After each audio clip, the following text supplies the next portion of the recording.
প্রাণ বন্ধু মধুর বাণী কত পরাণ ভৈরা বসু সেসব ধনিয়া অন্য কোথাও প্রাণ বন্ধু মধুর বাণী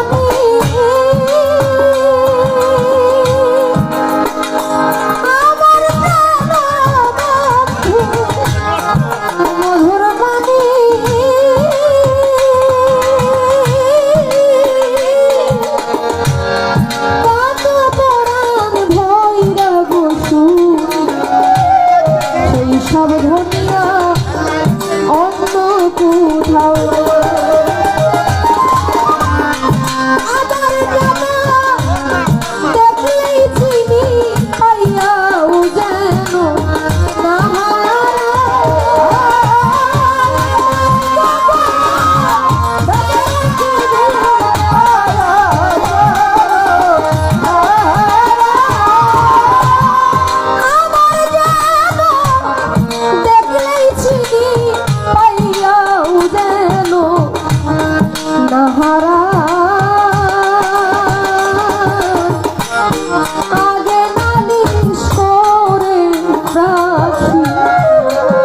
আবার যেন তোমার দেখা পাই সোনার বাগান আগে নালিশ করে রাখি আবার যেন তোমার দেখা পাই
তাপসিনী নারী ছিলেন, কয়েকজন তাপসিনী নারীর মধ্যে বিখ্যাত রাবেয়া বসরি। বুশরানগরে তার বাড়ি ছিলেন। খুব অভাব অনটনের সময় তার জন্য, ওই যখন দুনিয়াতে আসে খুব অভাব ছিল দেশে। তিনি বাবা মার চতুর্থ কন্যা ছিল, যার নাম ছিল রাবিয়া। রাবিয়ার অর্থ চতুর্থ। যেদিন রাবিয়া বসরি দুনিয়াতে আসে, তার বাবা মার ঘরে, আমাদের গ্রাম অঞ্চলে আগে কুপি বাতি ছিল না বাবা, কেরোসিন তেল দিয়ে যে জ্বালানো হতো কুপি, ওই কুপি বাতি জ্বালানোর জন্য একটু তেলও ছিল না, এতটা দরিদ্র অবস্থায় ছিল। রাবিয়া যখন আস্তে আস্তে বড় হচ্ছে, তার বাবা মা দুজনই বিদায় নেন। তার একজন বোন ছিল, সে যখন একটু সাবালিকা হয়, বোন তার নিজের পথ দেখে নেয়। রাবিয়া একাই বাড়িতে। একদিন ডাকাতের দল ডাকাতি করতে এসে রাত্রের আধারে রাবিয়াকে একটা বস্তার মধ্যে ভরে, বস্তার মুখ বেঁধে ডাকাত দল নিয়ে গেছে। একটা বাজারের মধ্যে রাবেয়াকে বিক্রি করতে উঠালেন। আগে কিন্তু মানুষ বিক্রি হতো,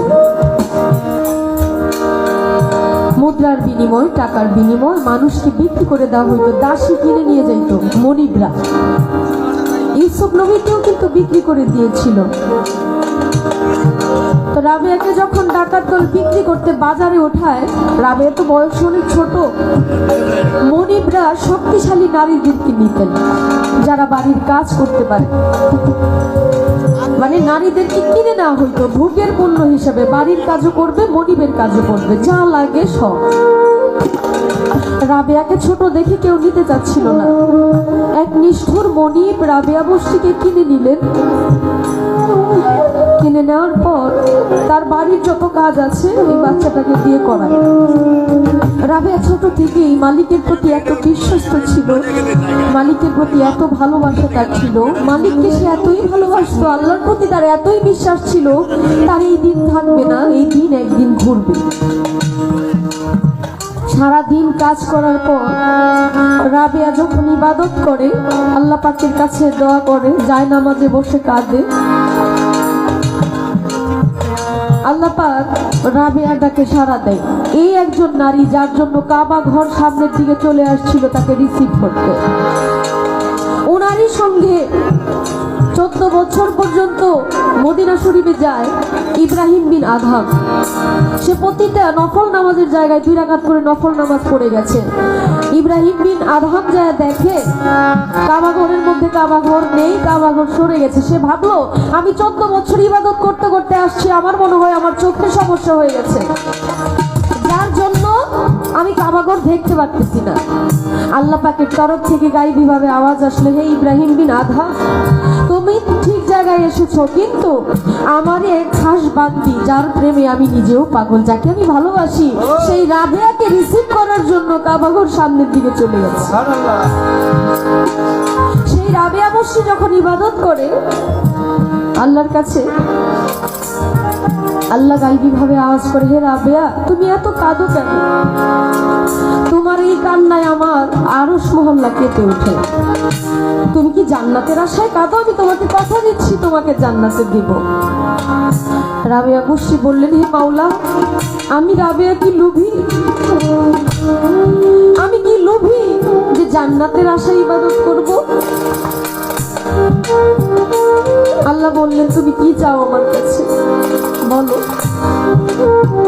রাবেয়া মুর্শি বললেন, আমি শুধু আপনাকেই চাই, আমি শুধু আপনাকে চাই, আপনার দয়া চাই, আমি কোনো কিছুর বিনিময় চাই না। রাবেয়া মুর্শি সাধক মহিলা ছিলেন। নিজের জীবনের হিসাবটা মিলিয়ে দেখলে দয়ালের যখন সময় হবে তখনই যেন আমাকে নিয়ে যা। আমি কার সাথে যাব, কিভাবে বুঝবো? আমার এই চর্মচক্ষু দিয়ে তো আমি ভালো কিছু দেখতে পারি না, কারণ আমার অন্তর চোখের মধ্যে তো মোহর মারা। আমি কিভাবে বুঝবো ওটাই সঠিক পথ? তার জন্য কবি তার গানের ভাষায় বললেন, আগে আমি রাখলাম বলে মইন বাবা লইয়া যাইও তোমার সময় হইল, যার তার শোনে আমি কেমন আগে আমি রাখলাম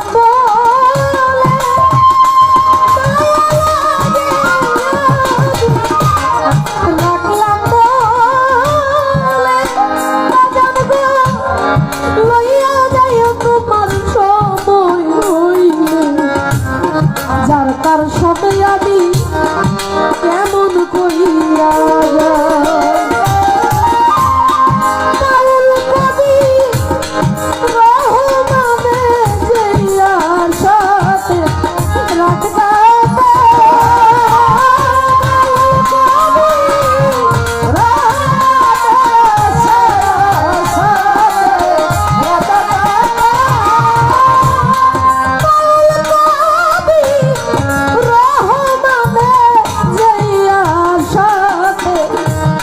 কলকাতা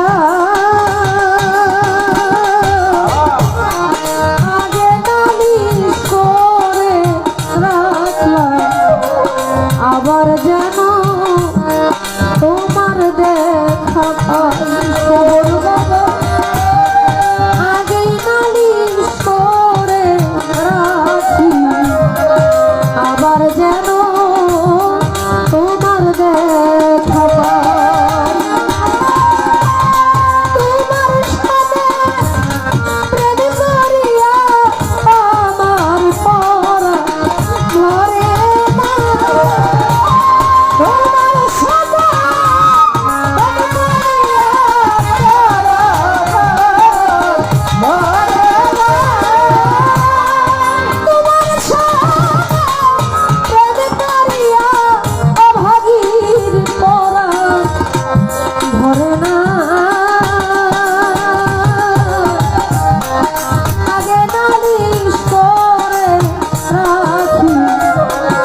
আবার যেন তোমার দেখা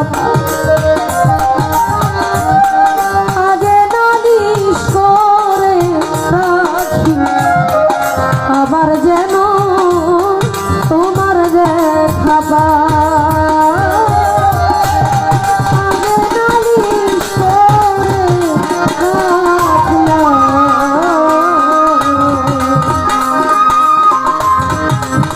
আবার যেন তোমার দেখা।